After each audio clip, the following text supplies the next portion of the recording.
Thordis Kolbrun Gylfadóttir, former Minister for Foreign Affairs, Member of Parliament in Iceland, and the Secretary General's Special Envoy within the Council of Europe on the situation of the children of Ukraine. What was your role at the 2025 Warsaw Security Forum? I came here as the Special Envoy on the situation of the children of Ukraine, and both as moderator on a panel and with additional events and meetings. Is there anything in particular you witnessed at this year's event that impressed you, touched you, or stayed with you? Might be something you heard from another speaker or some question that was asked maybe. If there is nothing like that, it's okay as well. What impressed me is, this forum grows year by year. It becomes ever more relevant. And the distinguished guest here is quite impressive because the dialogue is extremely important. What I found interesting was between this year and last year, and of course the years before, a very much increased focus on Europe. That's a clear difference, from last year, which is, in a way, a sign of some kind of resilient and the right focus. Even though it's not necessarily great news, it's important, so it's good. The matter of Ukrainian children being kidnapped en masse into Russia and sent to indoctrination camps or worse is certainly among the biggest war crimes committed by Putin's regime, even if it's not as outright bloody as the others. Can you please give our listeners some most important information about this crime? How many kids are estimated to have been taken? Why is it so disturbing? And how many were successfully returned so far? And here we have one of the most brutal parts of this full-scale war of aggression. And every normal human being understands how fundamentally wrong this is. And therefore, it needs to be talked about because people need to know that this is happening.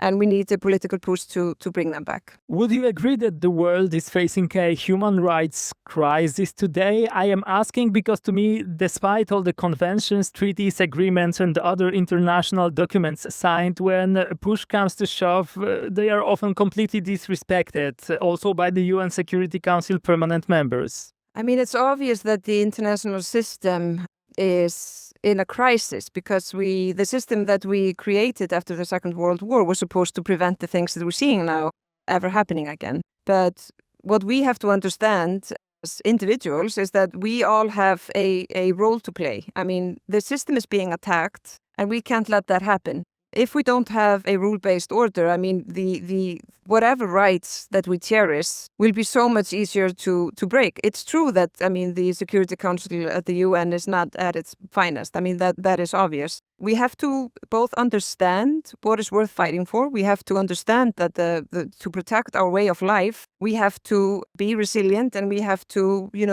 do what we need to do to be able to protect that system. Because there are very strong powers that want to break it. And therefore, we also have to understand that one of the wars that are going on is information war, which is, unfortunately going quite well for the ones that want to break the society from within and who want to basically attack us with propaganda and false information. And we have to realize that to be able to fight it back. Correct me if I'm wrong, but in my opinion, there is also an economic aspect to the human rights crisis I mentioned, because as per the latest UN data, the number of people needing help globally is bigger than ever after World War II. But at the same time, the financing for humanitarian activities is drying out across the board.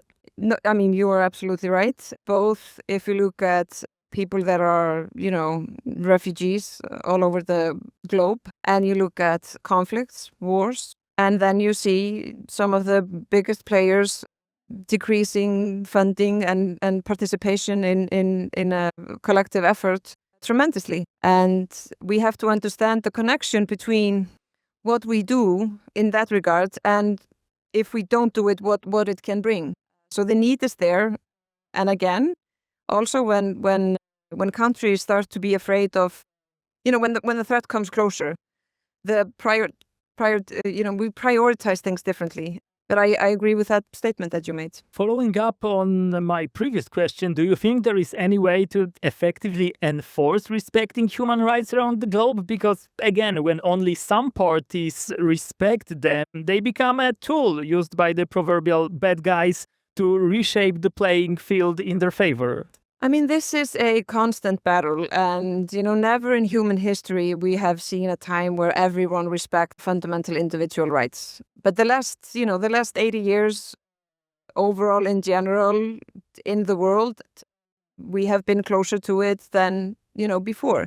And for our continent and the, transatlantic alliance, these last 80 years have been, better on average for freedom of the individual than we have seen in history. Again, this is a constant battle. So whenever we have some sort of backsliding or we start to worry, it just means that we have to work harder. And we also have to be frank and honest with the peoples that vote us to have a common understanding of what is at stake. So you saw about the situation with children in Ukraine, that the EU helps retreat from Russia. But there is also the second problem that not so much speak of, that Russia is making their own history and forced Ukrainian children in Russia or in occupied territory learn their history. What should Ukraine do also, and how EU can help after they return? Because we saw also the situation in 2014 in Donbass. I mean, when children are being brought back to Ukraine, there is a big project the children have to go through. I mean, the rehabilitation, reintegration, it's a huge task. And of course, there is also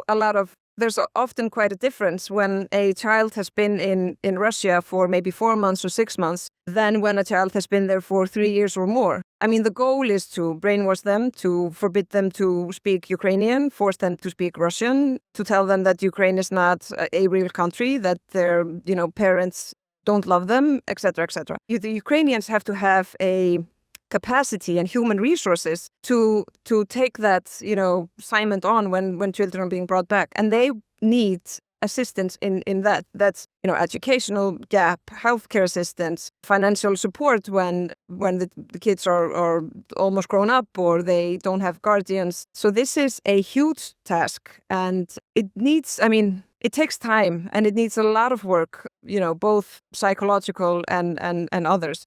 But we have also seen an amazing success in that.